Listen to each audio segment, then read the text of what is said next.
Magsisimula ng umusad ang mga pagpasa ng batas para sa Pilipino.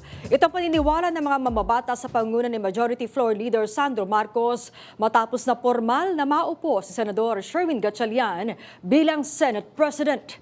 Yan ang marangkadang balita ni Willie Delgado Jr. Balik normal na ang legislative work ng Senado at Kongreso para kay House Majority Leader Sandro Marcos. Malaking bagay ang pagkakahalal kay Senator Sherwin Gatchalian bilang bagong Senate President kasunod ng nangyaring leadership struggle. Aniya, habang inaayos ng Senado ang mga natitirang priority measures, isang mahalagang yugto ang posibleng sumunod, ang Bicameral Conference Committee, kung saan haharapin ang mga pagkakaiba sa bersyon ng mga panukalang batas ng Kamara at Senado. Ipinaliwanag ni Marcos na hindi lahat ng panukala ay otomatikong magiging batas kahit na ipasa na sa magkabilang kapulungan. Kapag magkaiba kasi ang laman ng House at Senate versions, kinakailangan pag-isahin ng mga probisyon sa pamamagitan ng BICAM. Isa sa mga inaasang magiging sentro ng masusing negosasyon ay ang Anti-Political Dynasty Bill.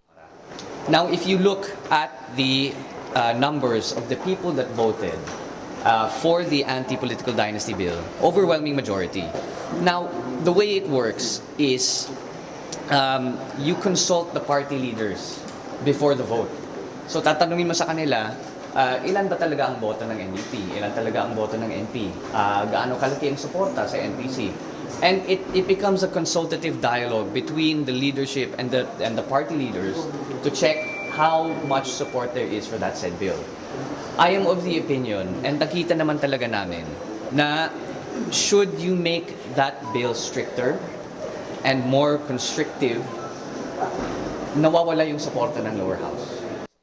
Inamin ni Marcos na ang bersyong ipinasa ng Kamara ay produkto ng kompromiso upang makakuha ng sapat na suporta mula sa mga kongresista. Marami sa kanila ay mula rin sa mga pamilyang matagal nang nasa politika. Again, let's call a spade a spade. Marami talagang political dynasty dito sa lower house. You know, I'd be an idiot if I said I wasn't from one either. Let's be honest with ourselves here. So it's not hindi naman yan ginawa dahil yan ang gusto namin na ipasa na bill. Ginawa namin yan because that was the limit as to the support that we could garner from the lower chamber. Umaasa naman si Congressman Marcos na magkakaroon na ng panibagong debate kapag nakapasa na ang Senado ng sarili nitong bersyon ng panukala. Gayunman, posible pa ring mabago at amyendahan pagdating sa BICAM.